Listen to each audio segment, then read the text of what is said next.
네, 당신을 괴롭히는 투자 고민 저희 아침엔 투자와 함께 해주시죠. 저는 허잼입니다. 안녕하세요, 홍선입니다. 자, 화요일이고요. 코스피가 약보합권 3,205선이고요. 네. 코스닥 상승합니다. 0.3% 상승 824선인데 확실히 코스피 오늘 고점 경신 뭐 하기도 했었는데 아까 제가 아침에 시작할 때는 2,220까지 봤었거든요. 그러게요. 찍고 바로 차익 실현이 좀 나오는 것 같아요. 맞습니다. 네.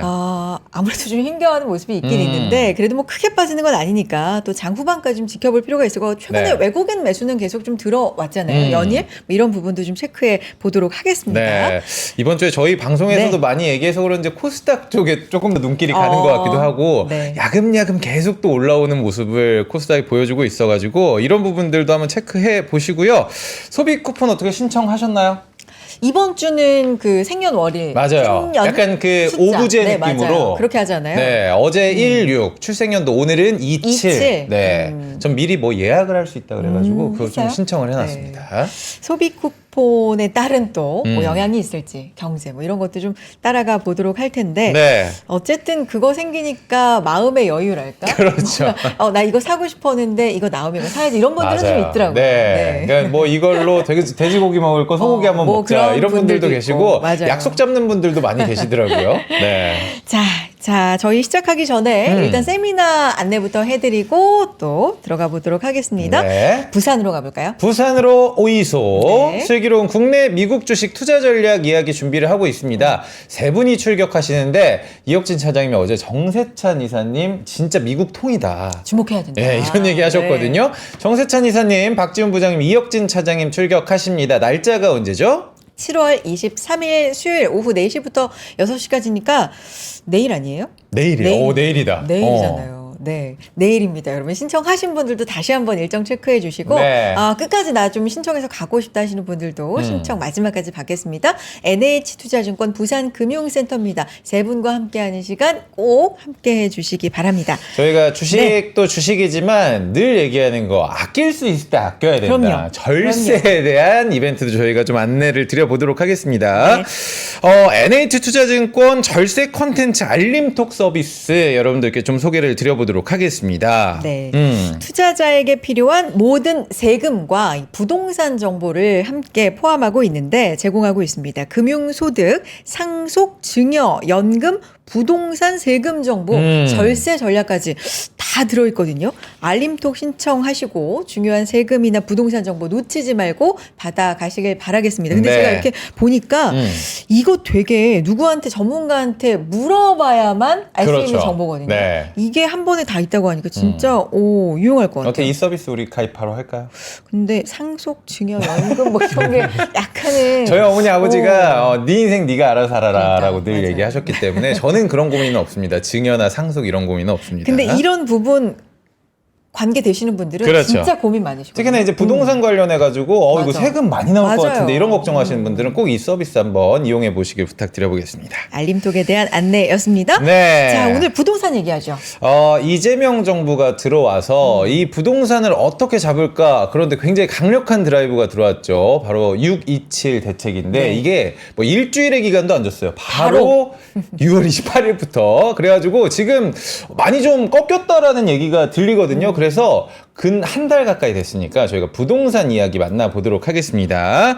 저희 부동산 박사님이시죠? 정보현 부장님 나와주시죠. 예, 안녕하세요. 어서 오세요. 네, 부동산 박사가 되기 위해 박사과정 열심히 하고 있습니다. 뭐 아직 그 과정이지만 저희한테는 척척 박사십니다. 맞아요. 네. 방금 그 이야기로 시작을 했습니다, 부장님. 627 대책이 나온 지가 벌써 한 달 가까이가 되어가고 있거든요. 네, 그렇죠. 네. 시장이 저는 부동산은 좀 느리게 움직이는 시장이라고 생각을 했는데 바로 좀 효과가 나타나는 것 같더라고요. 네. 브리핑 한번 해주시죠.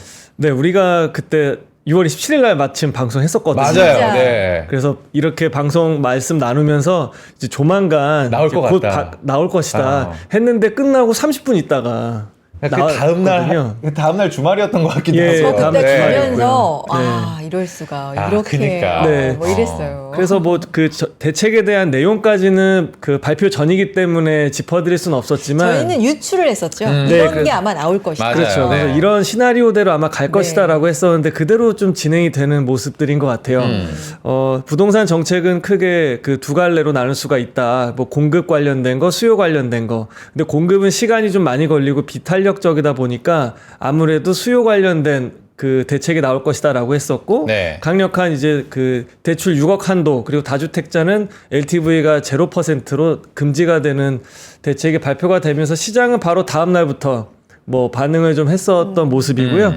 그럼 그 얘기부터 먼저 좀 간단하게 드리고 가겠습니다. 네. 6월 한 달 동안이 이제 역대급으로 특히 이제 서울 한강벨트 중심으로 상승세를 보여줬었는데 뭐 특정 지역 마포와 성동 요번에 주 대책에 타겟이 됐던 그런 지역들이 주간 단위로 0.99% 0.98% 상승을 했었는데 네. 이제 그런 모습들은 이제 싹 한번 진정된 모습으로 나타나고 있고요. 요번에 이제 6억이라는 한도를 두었잖아요. 네. 그 대부분 이제 그 20억 좀 초반대에 수렴하는 이제 가격대 포진되어 있는 그런 지역들.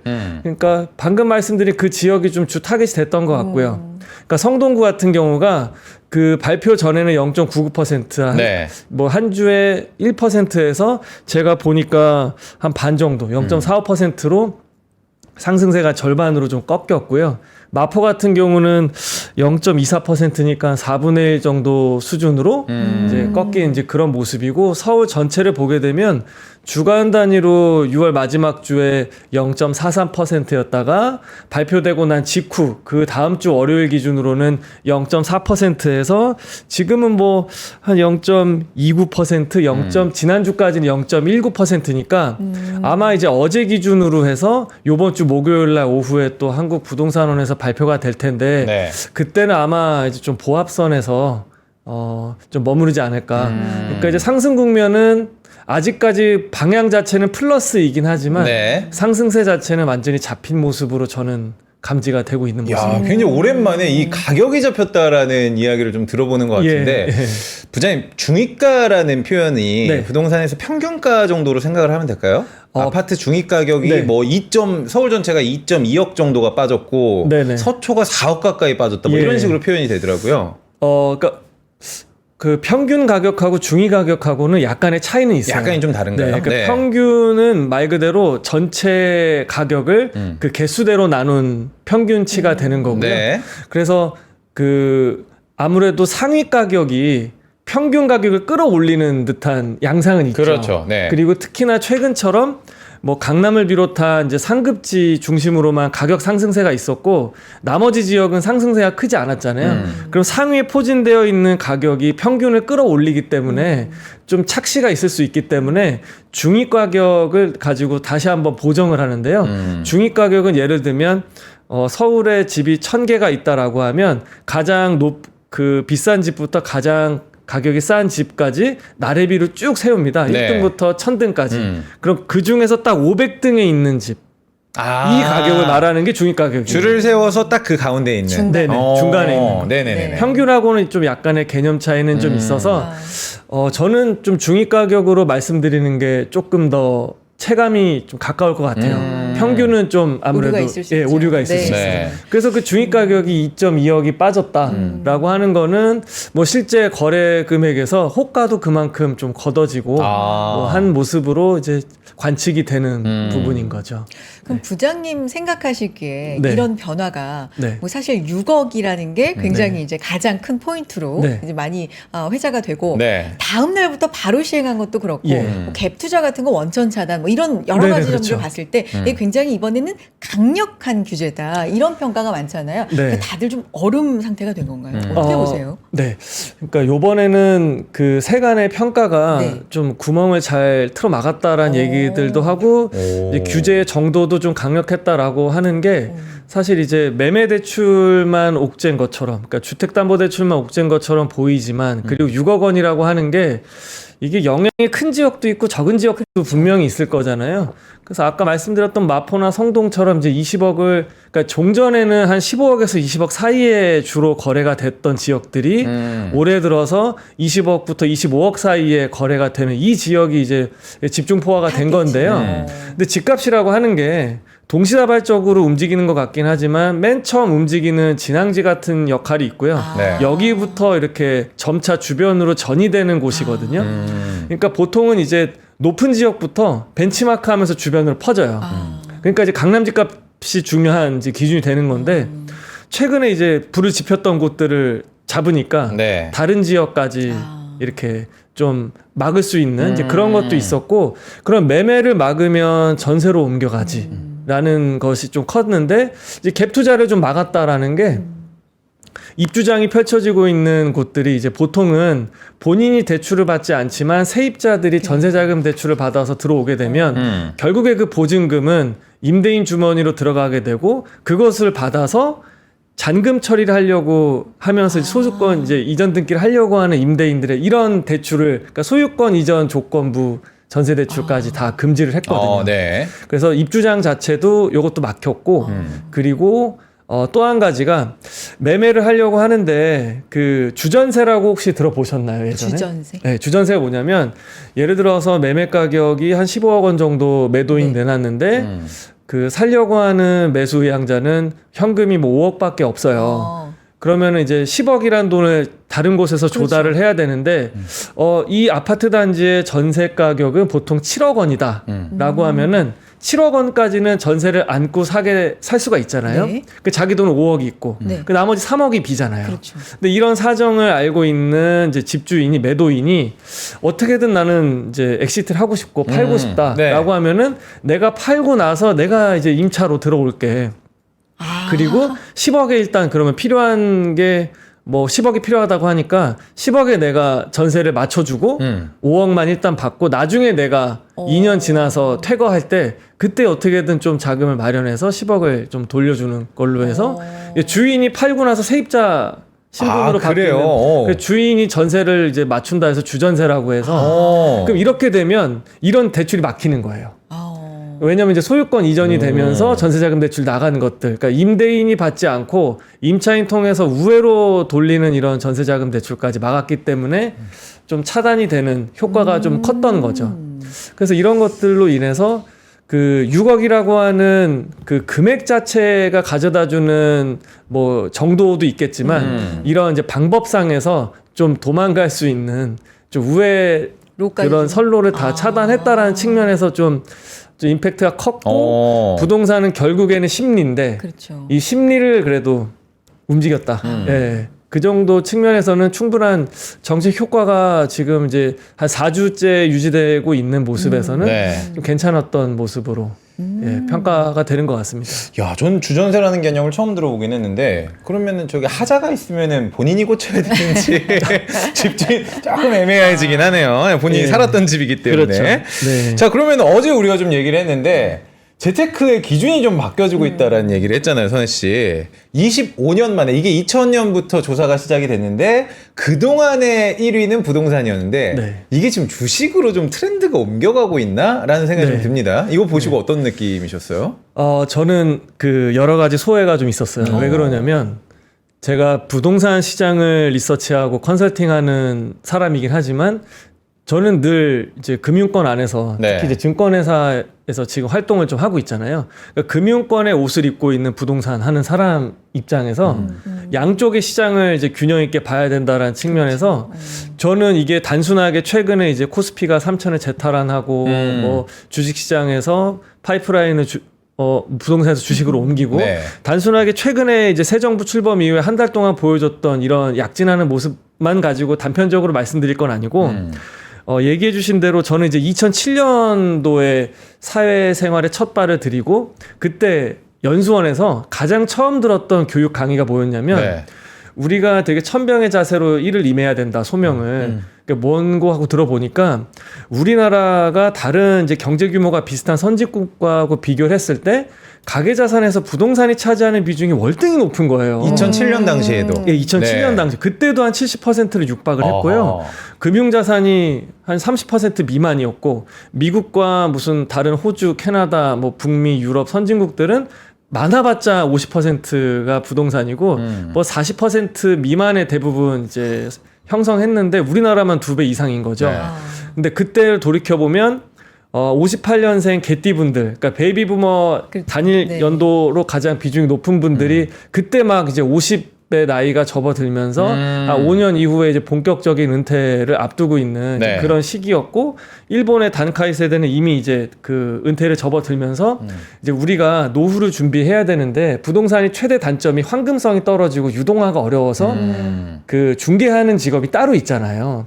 그러니까 이제 그 금융자산으로 많이 옮겨져야 되는데 여러분들이 그 역할을 많이 할 것이다 라고 해서 정말 그 역할을 많이 열심히 했거든요. 이게 2007년에 이제 2007년도에. 교육받은 예. 얘기예요. 근데 얼마 전에도 확인했는데 거의 70%인 거예요. 부동산 부동산이. 비중이. 네. 아, 네. 18년 동안 변한 게 없는 거죠. 아. 그렇지. 변한 게 없는 거죠. 네.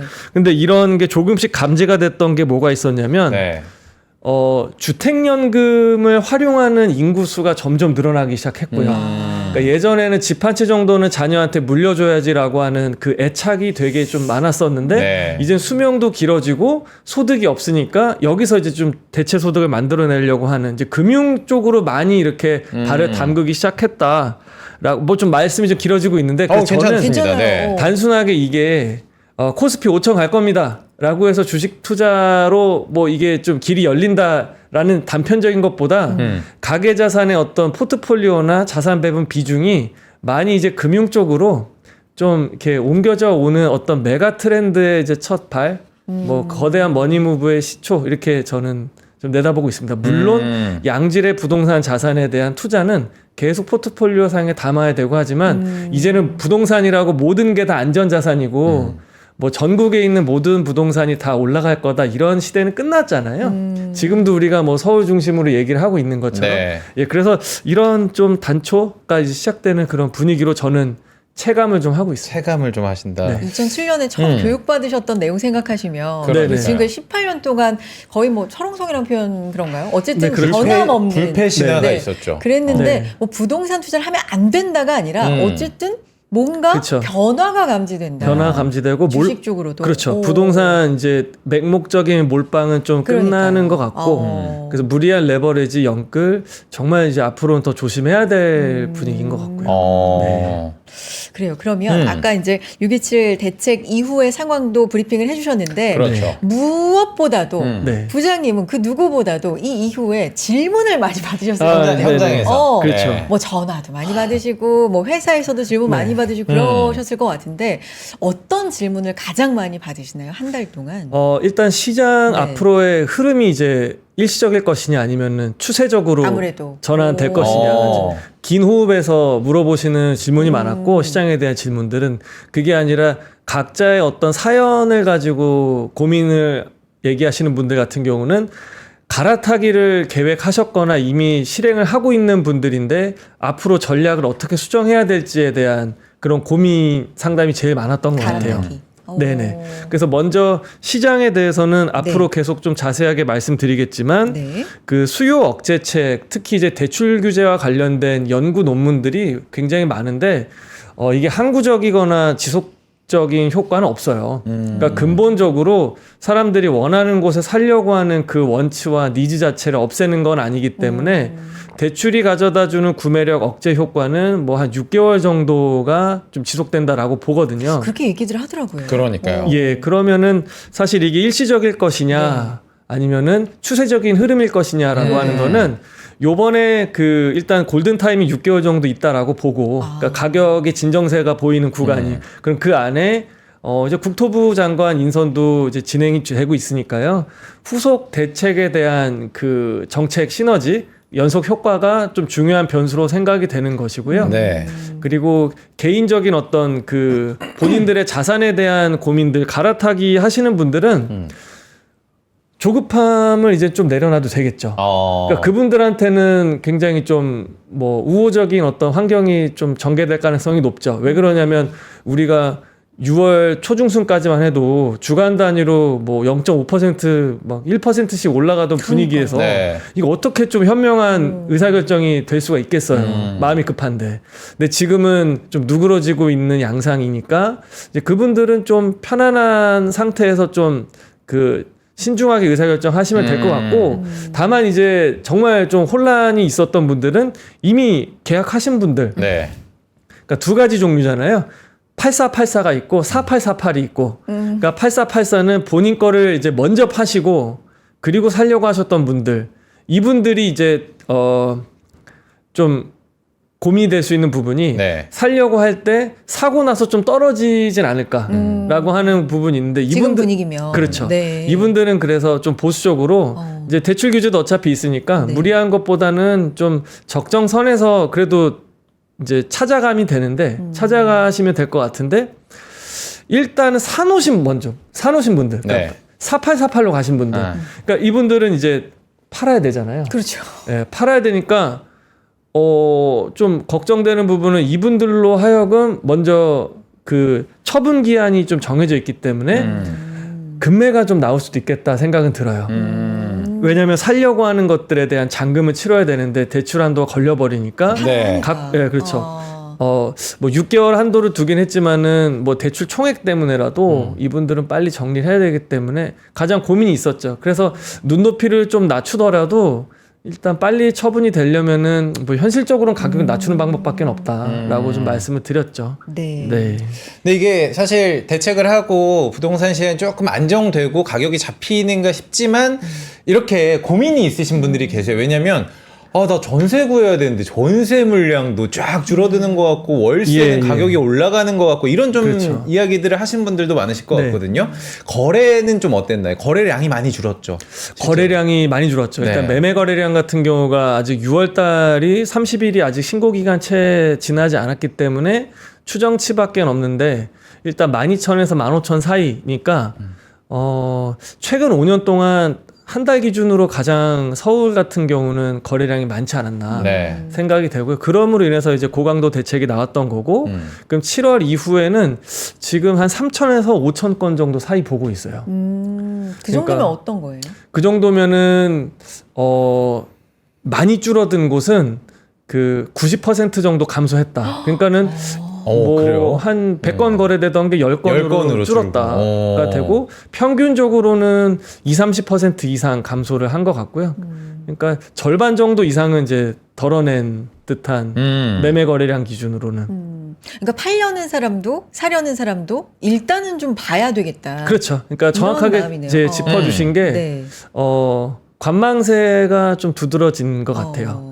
그래서 아마 그러니까 매물도 많이 감소했고요. 서울 네. 같은 경우가 전세 매물도 감소했고 월세만 늘어났고, 그러니까 파는 사람도 일단은 한번 걷어들여봐 이렇게 일단 예. 보자. 그리고 사는 사람도 지금 샀다가 또 괜히 꼭지 잡는 거 그래요, 아니야? 맞아. 상투 잡는 거 아니야? 일단 지금 안 살 거야. 그래서 이게 아까 이제 최근에 가장 많이 받았던 질문 중에 하나가 이게 일시적일 것이냐 추세적일 것이냐 네. 해서 아마 8월 9월 그 4분기 시작하는 시점까지 한 3-4개월 그 3분기가 유지가 되면 그때는 저는 매물은 좀 많아질 수 있다라고 봐요. 왜냐면 이제 심리 자체가 매수 심리가 더 우위로 돌아설 겁니다. 그러면은 이제 마음이 좀 조급해지는 쪽은 사는 쪽이 아니라 팔아야 되는 매도인 쪽이기 때문에 그때는 매도 물량이 좀 많아질 수가 있을 것 같고요. 4분기부터는 물량이 좀 더 네. 나올 수 있다. 예, 늘어날 수가 있죠. 지금은 네. 그래서 좀 관망세. 일단 뭐 한간에서는 일단 휴가 갔다 오고 나서 생각하자 뭐 이렇게 얘기들도 하는데 좀 비수기이기도 하잖아요. 네. 예, 비수기이기도 그죠. 하고, 그리고 스트레스 DSR 3단계 도입이 7월부터 예정이 돼 있기 때문에 살 사람들은 이미 이제 금리가 높아지기 이전에 상반기에 좀 미리 좀 나선 사람도 좀 있었고, 2023년부터 지금 최근에 한 3년간의 매매 패턴을 보게 되면 상반기 때 거래가 좀 많았고 7월부터 하반기는 좀 감소하는 그런 분위기도 맞아 떨어졌고, 여기 이제 대출 규제까지 나오기 시작했고, 그리고 은행들도 뭐 대출 총량을 줄여가면서 영업에 대한 목표치는 상반기 때 많이 좀 달리고 아. 지금은 좀 이제 좀 느슨하게 가는 이제 그런 분위기도 있으니까요. 지금은 이제 거래 감소는 뭐 눈에 보이는 정도 이상이고 아마 좀 당분간 유지될 가능성이 높고. 어떤 지역은 그렇죠. 90%. 네, 90% 이상 감소한 지역도 있죠. 그럼 보통 부장님 이제 뭔가 규제를 하면 네. 항상 따라오는 얘기가 풍선 효과 네. 있을까? 네. 지금은 그런 건 감지가 안 되니까 어때요? 풍선 네. 효과라고 눈에 딱 그런 건 없어요. 집히는 건 아닌데, 네. 그러니까 풍선 효과는 사실은 이제 금융 규제보다는 지역에 대한 이제 공간에 대한 규제를 둘 때 이쪽 누르니까 옆 동네로 가고 이게 좀 커지는 심한데 거. 네. 지금은 6억으로 딱 하니까 다들 좀 이렇게 눈치 보고 관망하고 보기. 이렇게 하고 있는데 예상은 그 대출 규제로부터 좀 비교적 영향이 크지 않은 지역들은 종전의 흐름을 이어갈 가능성이 높고 뭐 강남 3구나 마포나 성동 같은 지역은 네. 브레이크가 이제 급제동이 걸릴 수밖에 없는 곳들이고 그러니까 뭐 서울 외곽 지역이나 뭐 노도강 금관구 같은 경우 성북구 중랑구 뭐 이런 곳들이나 아니면은 경기 수도권 일대에서 뭐 과천이나 판교 같은 뭐 가격이 높은 지역들을 제외한 나머지 네. 한 10억 초반에서 10억 언더가 많이 좀 집중돼 있는 곳들은 저는 뭐 일종의 풍선 효과가 작용할 것으로 봐요. 그래서 요새 좀 말씀드리기가 좀 그렇긴 한데 그 언론 보도 보다 보면은 하수구 뭐 그 탄광촌 이런 얘기 혹시 들어보셨어요? 못 들어봤습니다. 뭐예요? 그러니까 우리가 뭐 마용성 이런 얘기 했던 맞아요. 것처럼 하남, 수원 뭐 이런 느낌인가요? 예, 그렇죠. 예전에 이제 규제가 됐을 때 핀셋 규제하면 옆으로 좀 그 풍선 효과가 옮겨져가는 지역들을 좀 이렇게 두 문자를 따서 했던 게 네네네네. 있는데 네. 이런 게 또 다시 등장을 했는데 어감이 좀 그렇긴 합니다만 이쪽 지역을 유망 지역으로 많이 하고 그래요. 네. 있는데 이제 하남하고 수지 뭐 수지구나. 네. 뭐 수원이 될 수도 있고요. 그리고 구성남 해가지고 이제 하수구 성남이 아니라 구성남. 예, 구성남 요새 뭐 정비 사업 이슈도 네네네. 활발하잖아요. 네.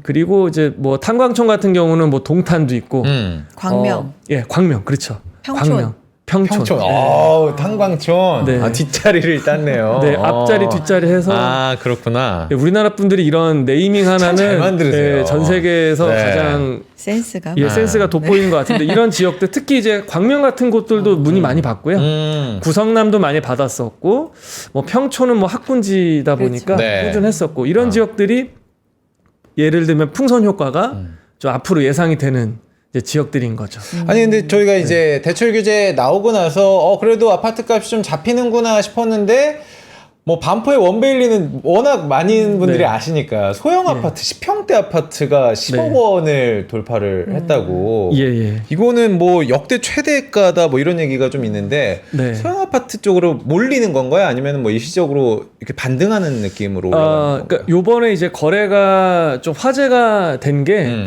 저는 이게 전체적인 그 모습은 아닌 것 같아요. 네. 그냥 일부 이런 거래가 좀 나왔던 거. 그러니까 반포 원베일리도 같은 이제 전용 84 타입 안에서도 가격이 그 20억이 벌어지거든요. 네. 그러니까 이제 이게 이제 전체가 다 이제 표준화된 것처럼 보일 수는 없고 어쨌든 이제 그 대출 규제라는 게 뭐 면적에 대한 거나 다른 차주에 대한 것보다는 일단 6억이라고 하는 금액에 그 캡을 씌워버린 게 크다 보니까 네. 아무래도 금액 자체가 넓은 면적보다는 소형 면적이 더 좀 이렇게 그렇죠. 구매력이 더 넓게 닿을 수가 있겠죠. 네네네네. 그러니까 소형 위주로 조금 더 거래를 좀 보려고 하는 움직임이 있었던 찰나에 또 이런 좀 특이한 거래가 좀 화제가 좀 됐던 이런 것 특이 같고요. 케이스가 화제가 좀 됐군요. 네, 그렇죠. 그러면 네. 소형 아파트 생각하면은 주담대 6억이면 주거용 오피스텔 쪽도 나쁘지 않겠다라고 생각이 되거든요.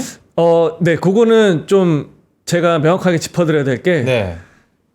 그 판매하거나 분양하거나 이제 공급하는 쪽에서는 오피스텔이 요번 이제 주택담보대출 규제에서 좀 자유로울 수가 있으니까 그렇죠. 그러니까 이제 아파트나 그 주택이 아닌 오피스텔이 좀 그런 규제에 따른 풍선 효과가 있을 거니까 이쪽에 좀 더 투자성이 있다라고 아마 마케팅을 많이 하실 것 같은데 그런 식으로. 네. 근데 저는 분양을 받아야 되는 수요자 입장에서는 또 매매를 생각하시는 수요자 입장에서는 저는 그거는 그렇게 추천해드리고 싶지 않더라고요. 아하. 네, 근본적인 어떤 펀더멘탈 자체에 대한 수급 여건에서 가격이 올라갈 만한 건 아니고 또 한 번 이제 규제 내용이 바뀌거나 다른 규제로 인해서 그 수요 자체가 아예 바뀔 수가 있는 거거든요. 아하. 네. 그리고 최근에 이제 뭐 오피스텔은 그 고급 오피스텔부터 해서 그 매매 가격 자체가 많이 내려와 있는 상태입니다. 네. 그래서 뭐 그거는 안 하는 게 좋겠다.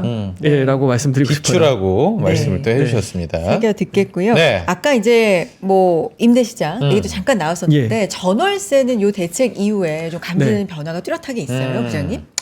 네. 그 매매 시장하고 전월세 네. 시장이 조금 이제 예전에는 비슷한 양상으로 좀 동조화를 띠면서 움직였다가 올 상반기에는 워낙에 이제 매매 가격이 달리다 보니까 네. 전세 가격이 상대적으로 그 전월세 그 매매 가격 대비 전세 가격도 낮아지고 네. 그 전월세 시장은 상대적으로 안정적인 흐름이었어요. 그러니까 상대적으로. 예, 상대적으로 매매가 워낙 달려가니까. 예, 매매가 네. 워낙 달려가니까 매매 가격 대비한 전세가율은 낮아지고 네. 네. 그 전세 가격 변동폭조차도 그렇게 높게 상승하거나 낮게 하락하거나 이러지 않고 네. 비교적 안정적으로 흘러왔었거든요. 근데 이제 그 요번 그 대출 규제로 인해서 많은 분들이 이제 그 전세 시장으로 좀 가격이 옮겨오고 이게 또 전세 대출 규제까지 하게 되면 월세 가격이 또 올라가는 좀 이런 부작용을 우려하시는 분들도 많이 계신 것 같은데 네.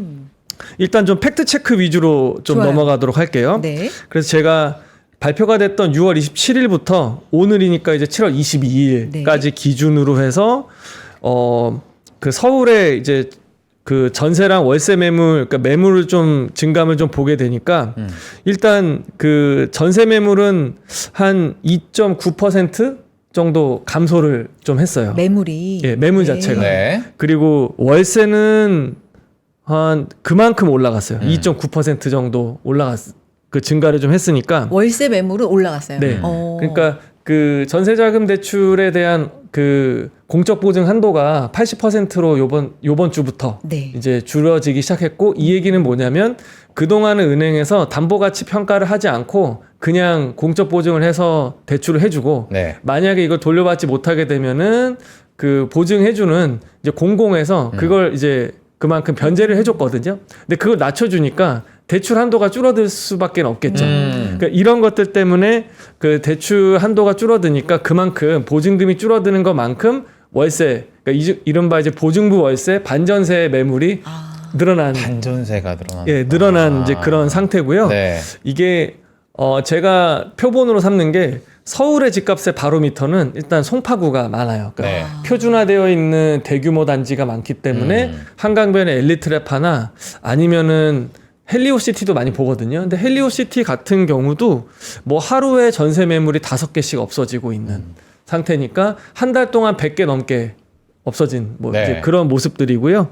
그래서 저는 좀 조심스럽게 예상을 하면 매매로 그 해당 지역을 취득해서 들어가려고 했던 수요자들이 대출 규제로 막히면서 선택지가 2개가 되는 거죠. 그럼 여기보다 좀 가격대가 낮아서 내가 매매로 할 수 있는 다른 차급지로 가서 매매로 가던가 아니면 이 지역을 포기 못 하겠으면 매매로는 대출이 안 나오니까 여기에 일단은 이제 임차로 전세나 월세 거주로 한번 선회하는 방법들이 있겠죠. 네. 그러니까 일부 매수를 포기한 수요자가 그쪽 지역의 전월세 시장으로 좀 유입이 되면서 전세 수요는 좀 늘어날 수는 있고 근데 지금 새 집은 없거든요. 그러니까 올 2분기에서 3분기 넘어갈 때 새 집 입주 물량은 한 3분의 1 토막, 4분의 1 토막밖에 없어요. 그러니까 신축에서 나오는 전세 공급 효과는 없을 거고 네. 다주택자가 내놓는 민간 이제 공급 물량도 없을 거기 때문에 이런 쪽에서는 전세 가격의 상방 압력은 있다라고 좀 생각은 됩니다. 근데 이게 무슨 뭐 비용을 폭등시키거나 이런 트리거로 작용할 것 같진 않아요.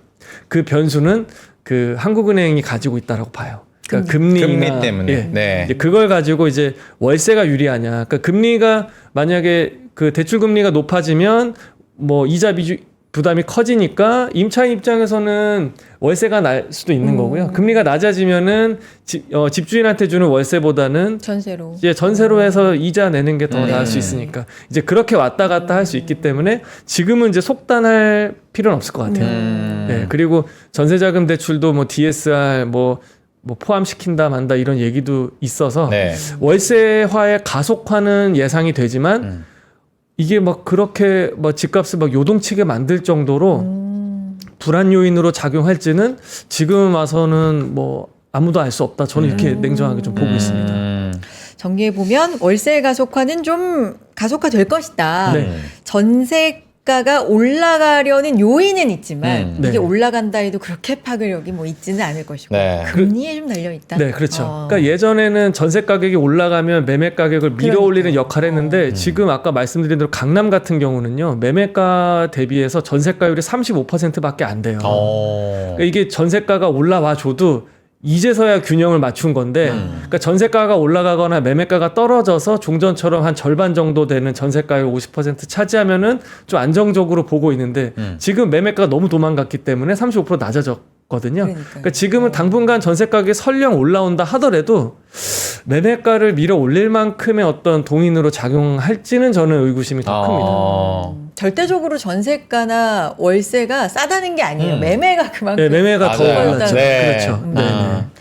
자, 저희가 그러면 서울 봤으니까 네. 역시나 또 지방도 한번 살펴봐야죠. 네. 지역의 부동산은 워낙 좀 추웠는데 네. 여전히 하락세지만 조금의 뭐 움직임이 보이는 게 있을까요? 네, 사실 이게 균형을 맞춰야 되는 게 중요하잖아요. 네. 그러니까 뭐 상승이나 하락이 내가 처한 입장에 따라서 누군가한테는 희소식일 수도 있고 누구한테는 안 좋을 수 있지만 사실 뭐 그 수도권의 어떤 이제 상승이 누군가한테 불편할 수도 있고 그리고 뭐 수도권을 제외한 나머지 광역시나 지방 지역의 하락이 누구한테는 또 굉장히 안 좋을 수 있잖아요. 그렇죠. 그래서 이 지역은 좀 그동안 있었던 신용이나 뭐 PF와 관련된 어떤 그런 불안 요인에서 빨리 다시 좀 정상화되는 게 필요한데 네. 아직까지 눈에 띌 만한 그런 추세가 보이는 건 아니지만 앞으로가 좀 기대되는 부분들은 좀 있습니다. 그러니까 무엇이냐면 네. 대구 같은 경우가 여전히 좋진 않아요. 좋진 않지만 지난 3, 4년 동안 너무 어두운 터널을 많이 지나왔고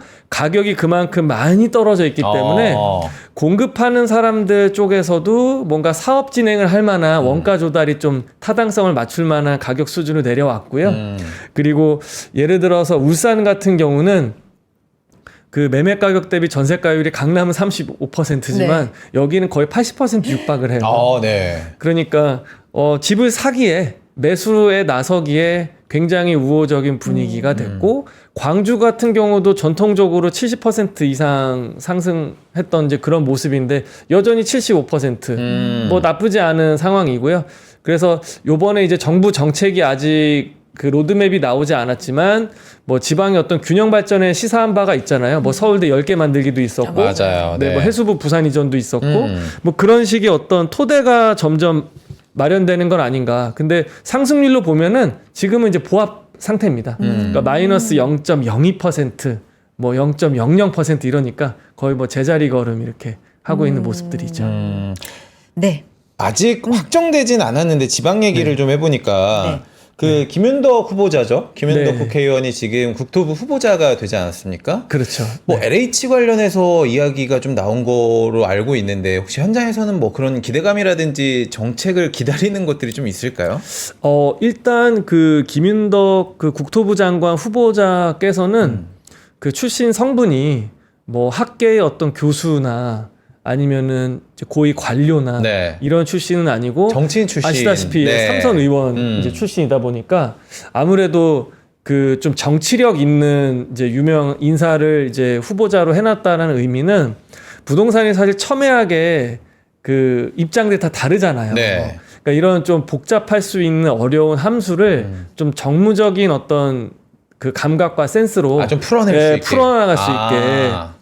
예를 들어서 뭐 재건축 초과이익 환수제를 폐지하자라고 하면 네. 누군가한테는 뭐 그 현금 부자들을 위한 뭐 감세 아니냐 할 수 있는 이런 좀 정서적인 어떤 해결을 잘 할 것이라고 보고 그리고 국토 균형 발전 차원에서 이제 그 지역 발전 차원에서 좀 적임자가 아니냐 이런 얘기들이 좀 많이 있어서 지금 한참 드라이브를 걸려고 하는 뭐 이제 광역시권을 필두로 한 뭐 지방 지역의 메가시티라든지 네. 뭐 이런 이제 개발에 좀 많이 기대가 되는 부분이 있습니다. 그러니까 수도권 쏠림 현상을 좀 이렇게 분산할 수 있는 예, 뭐 그게 좀 기대가 되는 부분입니다. 균형 발전 쪽으로 조금 더 그런 네. 포커스가 네, 그렇습니다. 알겠습니다. 우선 요거까지만 여쭤보고 이제 고민 상담을 고민 상담이 있군요. 맞아요. 네. 가봐야 될 것 같은데 이제 후속이 그러면 어떻게 나올 것인지 여기에도 관심이 상당히 네. 많거든요. 네. 어떤 것들 좀 예측해 볼 수 있을까요? 후속 대책. 네, 일단 그 후속 대책은 지난 그 정부 때 나왔던 여러 가지 이제 규제 패키지들이 많이 있기 때문에 뭐 지역을 이제 규제 지역으로 묶는 것들, 뭐 조정 대상 지역이나 뭐 투기 과열 지역을 묶는 것도 있고, 그리고 토지 거래 허가 구역도 있고요. 그리고 세금은 뭐 여기서 추가로 뭐 건드릴 게 뭐가 있겠느냐라고 해서 더 이상의 이제 규제를 하겠다라는 뭐 언급은 없었지만 네. 지금 현재 있는 상태도 내년 5월 9일이 지나가면 다주택자 양도세 중과도 유예 기간이 끝나게 되고요. 그리고 이제 뭐 종부세를 포함한 어떤 그 재산세, 보유세 전체에 대한 이제 부분들 뭐 이런 것들도 지금 얘기가 되어오고 있는 상황이고요. 그리고 뭐 계속해서 지금 이제 부동산으로 유입될 수 있는 파이프라인을 주식시장이나 이제 금융시장 쪽으로 돌리려고 하는 그런 모습들이 계속 나올 것 같아요. 이재명 대통령이 부동산 관련된 카드가 굉장히 많이 준비되고 그렇죠. 그런 얘기도. 네. 요번에 그래서 그게 좀 화두가 됐잖아요. 네. 맛보기. 맛보기라는 예. 그래서 그 대출은 사실은 이제 국토부나 기재부 뭐 물론 이제 금융위에서 나온 거긴 하지만 네. 뭐 종합적인 대책이 아니었다는 측면에서 여러 카드가 많이 있을 것 같아요. 그래서 뭐 전세가 어쨌든 매매가를 받치고 있기 때문에 이걸 좀 덜어내겠다. 언젠간 이거 해야 되겠다라고 해서 저는 전세 대출 관련된 것도 좀 나올 수 있을 것 같고요. 그리고 요번에 이제 그 무주택자한테도 어쨌든 그 대출 6억 한도는 다 있는 거잖아요. 네. 예, 그러니까는 그동안 이제 무주택하고 1주택은 규제에서 항상 그 이렇게 벗어나 있던 지역이었는데 이제 무주택이나 1주택자한테도 그 시장에 이제 큰 안정을 위해서라면 그런 이제 실수요자한테도 어느 정도는 규제가 좀 있을 수 있다라는 것도 그래서 앞으로가 진짜 좀 저도 기대가 많이 됩니다. 그래요. 부동산 얘기는 할 게 너무 많네요. 그러니까 네. 시간 금방 갑니다. 자, 627 대책에 대해서 저희가 조금 리뷰도 많이 해봤고 앞으로 어떤 것들이 나올지도 같이 고민해봤는데요. 여러분과 함께 사연을 또 보내주신 부동산 사연을 2부에서 만나보도록 하겠습니다. 잠깐 광고 듣고 올게요. 광고 타임.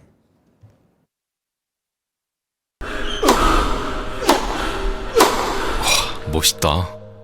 부러운가? 14만 1211번의 스윙과 68개월 27일의 투자로 만들어진 자세다. 나의 테니스도 나의 자산도 투자로 키운다. 나는 투자한다. 나는 성장한다. NH투자증권. 와, 멋있다. 부러운가? 기본기 연습과 스트로크 훈련에 1532시간을 투자해 갖게 된 리듬이다. 나의 드럼도 나의 자산도 투자로 키운다. 나는 투자한다. 나는 성장한다. NH투자증권. 네, 아침엔 투자 함께하고 계시고요. 정부영 네. 부장님과 부동산 얘기하고 있습니다. 저희가 사연 들어가기 전에 네.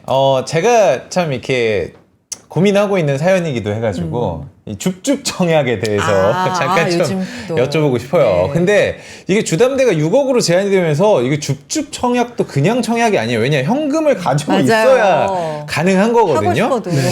이번에 강동 올림픽파크 포레온 옛날 둔촌주공 자리 맞죠? 그렇죠. 네, 네, 네. 그곳에 무순위 청약 22만 명이 몰렸다고 합니다. 몇 대 1이냐? 5만 6천 대 1.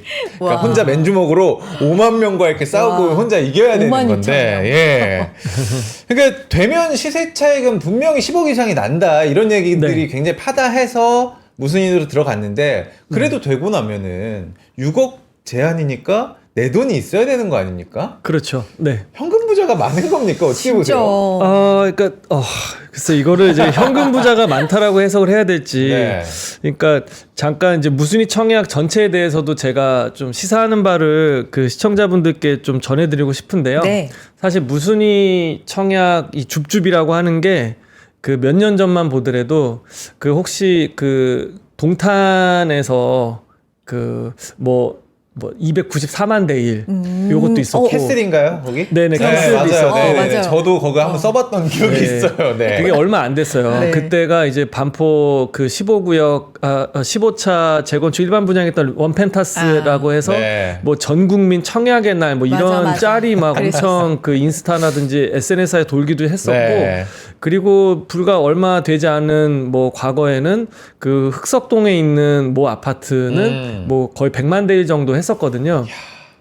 그러니까 이게 사실 좀 문제점이 좀 있는 것 같아요. 왜 그러냐면 실제 로또보다 당첨 확률이 더 낮은 경우도 있다고 하더라고요. 와. 낮은 경우도 있고 요즘 로또 보면은 가격도 괜찮아요. 만약에 그렇죠. 판다고 하면. 그러니까 그 사실 제가 이 경쟁률을 왜 말씀드리냐면 네. 이 5만 대 1, 6만 대 1이 누군가한테는 굉장히 높을 수도 있지만 방금 전에 말씀드린 300만 대 1하고 100만 대 1하고 비교하면은 되게 적잖아요. 그렇죠. 그럼 그때랑 지금이랑 뭐가 다르냐면 이때는 대한민국 성인이면 다 됐어요. 맞아. 그냥 뭐 지역 네. 상관없이 청약통장 상관없이 다 됐고 네. 뭐 별다른 제재도 크지 않았거든요. 네. 그러니까 예를 들어서 제가 뭐 부산에 있고 생활 기반이 여기인데 동탄으로 이사 갈 일이 없는데 네. 옆에 다 넣는다고 하니까 그냥 하는 야, 너도 나도 한번 넣어야지. 해봐. 그러니까는 안 살 건데도 괜히 넣게 되는. 그러니까 네. 이런 게 괜히 이제 그 시장 분위기 자체를 좀 흐릴 수도 있고요. 허수. 완전 허수인 실수보다 거죠. 허수가 많은 네. 거죠. 네, 완전 허수인 거죠. 네. 그러면서 이제 은연중에 학습 네. 효과가 입지를 떠나서 시간이 좀 지나면 그만큼 화폐 가치도 떨어지고 그 가격이 이렇게 올라라는 식의 어떤 학습 효과가 좀 그 무의식 중에 있었던 것 네. 같아요. 근데 결코 그렇지가 않았고 동탄 같은 경우는 어쨌든 그 서울 지역으로 좀 제한을 했었고 요번에 뭐 이제 입주자 모집 공고가 대출 규제 이유기 때문에 그 현금이 있는 사람들만 좀 와야 됐었고 해서 요 정도로 좀 줄어들기는 했는데요. 앞으로는 그래서 그 여러 이제 제도의 변화가 예상이 되고 있는데 네. 청약제도 또한 이 손 한번 볼 것 같다라는 생각이 있습니다. 그리고 이 무순위 청약도 만약에 당첨됐는데 계약을 안 하거나 했을 때 네. 불이익도 좀 있을 가능성도 있고요. 그리고 그리고 이제 의무 조항이 있을 겁니다. 우리가 분양가 상한제 적용 지역에 당첨만 돼도 전매 제한이 걸리고 실거주 의무도 있고 한데 무순위 청약은 그냥 크게 없잖아요. 그냥 그런 게 아마 있을 가능성도 있어서 앞으로 그 좀 추이를 좀 봐야 될 것 같고 이게 이제 과거의 어떤 지금 현재 가격하고의 분양가하고의 차이기 때문에 앞으로 시장에 대한 그 예상할 수 있는 그런 데이터는 아니거든요. 그러니까 이런 거에 너무 저기 뭐 상실감을 느끼시거나 뭐 다른 뭐 그런 뭐 심리적인 뭐 요동은 없어도 될 것 같아요. 아, 상실감 좀 안 느껴야 되겠다. 아, 그렇죠. 보면 예. 진짜 나만 이런가 봐. 그러니까요. 이랬는데 네. 안 느끼셔도 된다고 합니다. 네. 여러분. 자, 저희가 2부에서 네. 여러분들께서 또 보내주신 사연을 만나보도록 하겠습니다. 안녕하세요. 저는 대출 규제 속에서 이사를 갈지 말지 고민을 하고 있습니다. 현재 관악구에 살고 있습니다. 보유하고 있는 매물이 10억 정도 되고요. 대출 규제 속에서 현재 보유 중인 부동산을 팔고 6억 대출 규제 지역으로 이사 갈까 생각 중입니다. 대출도 4억 정도 받으면 적당한 곳으로 이사 갈 수 있을 것 같거든요. 이 대출 규제 지역 가로치고 동작이라고 해주셨네요. 현재 상황으로 봤을 때 집값이 더 떨어질 것 같기도 해서 지금이 타이밍이 맞는지 아니면 조금 기다려볼지 고민이 됩니다. 어떤 선택을 하는 게 맞을까요? 라고 보내주셨습니다. 어떠세요, 부장님? 이런 사연 많지 않아요? 요즘에? 너무 많죠. 네, 네. 너무 많죠. 그러니까 사실 뭐 집값이 어떠한 이제 근거로 뭐 이런 가능성이 있다, 저런 가능성이 있다라고 뭐 분석은 하지만 사실 뭐 그렇게 진행이 안 될 수도 있고 뭐 제가 뭐 작두를 타고 있지는 않으니까 네. 뭐 틀릴 수도 있는 거긴 한데요. 뭐 이런 이제 실제 그 이주에 대한 고민, 갈아타기를 하시는 고민을 듣고 나면 저는 이분의 사연 같은 경우가 꼭 지금이 아니어도 내년이나 내후년 이렇게 언제든 옮길 수가 있잖아요. 그러면 사실 갈아타기는 숫자만 놓고 따지면 하락기 때 하는 게 제일 좋죠. 하락기 때. 네, 그러니까 옮겨갈 대체주택하고 내가 지금 살고 있는 그 거주주택하고의 가격 격차가 하락기 때 제일 많이 좁혀지거든요. 상승기 때는 상급지가 더 많이 튀기 때문에 그 현금 부담이 더 커지고요. 근데 하락기 때 하게 되면 이론상 머리로는 움직이지만 거래도 쉽지 않고 그리고 더 떨어질지 모른다라는 맞아요. 위기감 때문에 사실 사람은 그때 움직일 수는 없어요. 네. 그래서 지금과 같이 오름세가 좀 주춤할 때 저는 이런 분들이라면 용기를 내보셔도 될 것 같아요. 예, 왜 그러냐면 지금 이제 움직이려고 하는 그 규모가 4억 정도의 대출을 그렇죠, 레버리지 대출이. 일으키시려고 하는 네. 거고 보유하고 있는 이제 주택의 뭐 예상 양도가액이 한 10억 원 정도 수준이라고 하니까 10억 원이면은 뭐 실거주 요건이랑 그 1세대 1주택 비과세 요건 충족되셨으면은 세금 한 푼 안 내실 거예요. 12억 원을 초과하지 않기 때문에. 그러면 거기다가 레버리지 4억 일으켜서 내가 이제 적당한 수준으로 옮겨갈 수 있는 곳이면은 저는 뭐 지금 하는 것이나 뭐 나중에 하는 것이나 아주 큰 차이는 없을 수도 있을 것 같아요. 그래서 향후에 어떤 이제 정책 변수가 생겨서 그 이런 거래에 대한 제한이 걸리거나 다른 변수로 인한 또 고민이 생기기 전에 뭐 지금처럼 좀 주춤할 때 그 집도 좀 그 차분히 좀 임장도 다니시고 하면서 좀 갈아타는 거는 나쁠 것 같진 않아요. 용기 있게 말씀드리면. 근데 다만 이제 순서는 아까 4848이냐 8484냐 하는데 그렇죠. 그 순서가. 예, 네. 8484로 가는 게 안전할 것 같습니다. 팔고 일단 팔고. 예, 일단 매도 계약하고 그 길로 이제 가서 매수 계약을 하셔야지 일단은 이거 마음에 든다 해서 잡아두고 나서 내 거 던졌을 때 이게 또 안 던져질 수가 있잖아. 안 던져질 수가 있고 그 사이에 또 어떤 그 대책이 나왔는데 시장이 또 한번 관망으로 옮겨서게 되면 매도가 원활하지 않을 수 있잖아요. 그럼 그렇죠. 또 한번 이제 금매를 가격을 더 낮춰야 되는 상황이 뭐 발생될 수 있어서 먼저 팔고서 가는 게 좀 나을 것 같고요. 그러니까 이분의 이제 사연은 이제 규모나 이런 게 좀 그 원활하게 그 범위 안에 들어오니까 이렇게 말씀을 좀 드리는데 네.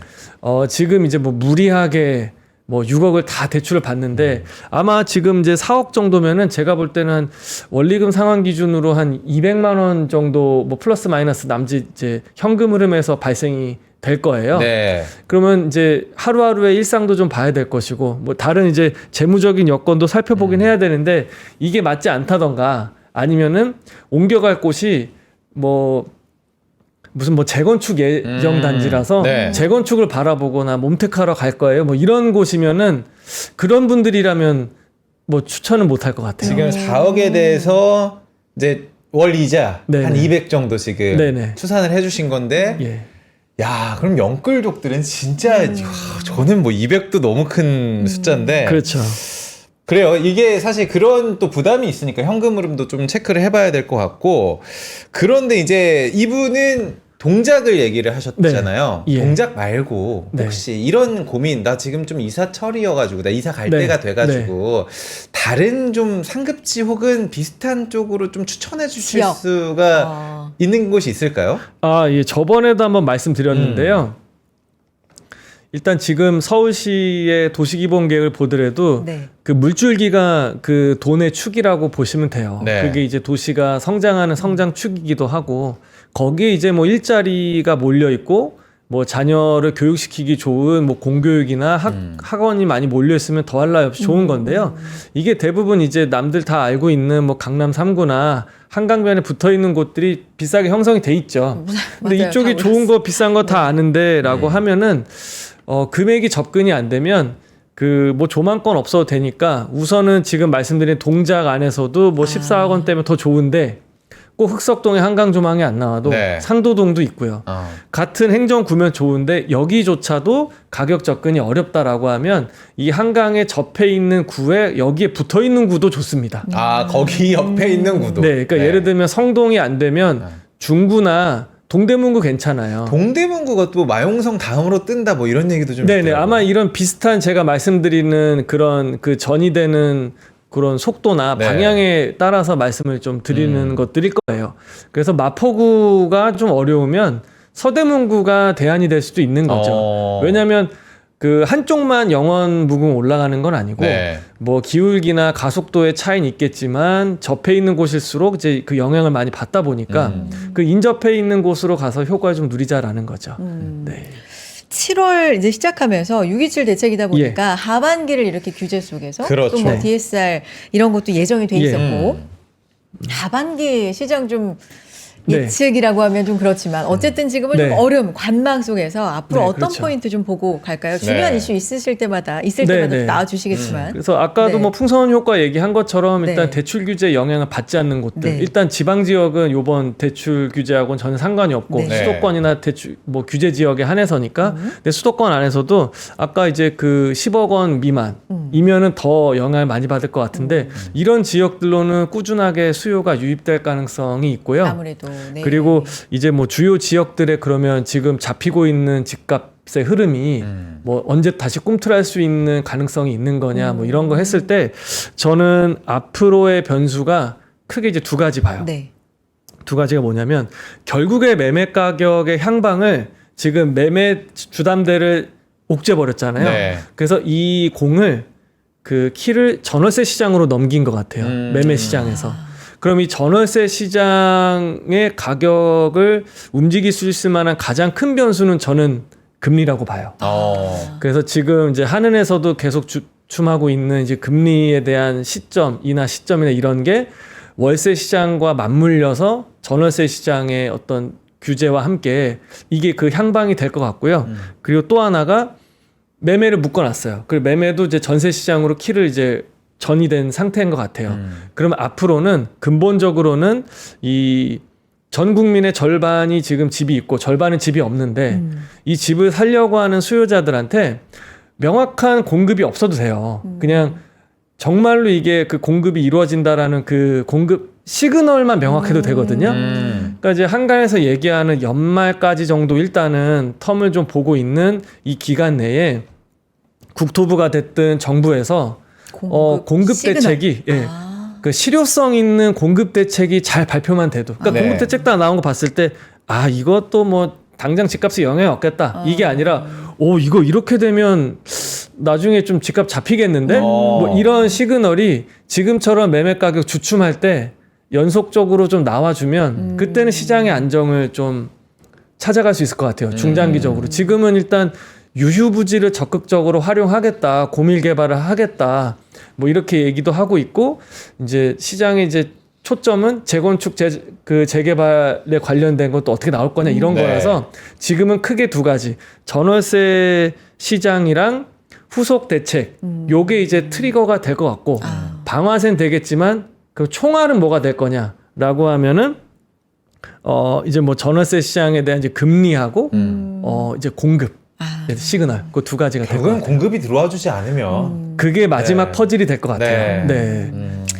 알겠습니다. 뭐가 이제 카드가 많다고 네. 정부에서도 얘기하니까 예. 뭐 이제 나올 때마다 또 나올 네. 기미가 보일 때마다 부장님 출동해 주셔야 될 것 같아요. 예. 네. 맞습니다. 많이 알려주시고요. 여기까지 함께하겠습니다. 정보영 부장님 고맙습니다. 감사합니다. 감사합니다. 네, 시장 한번 보겠습니다. 네. 코스피가 0.39% 하락, 코스닥은 강보합권에 머물러 있는 상황. 오늘도 끝까지 좀 지켜보겠습니다. 내일 저희 다시 인사드릴게요. 고맙습니다. 고맙습니다.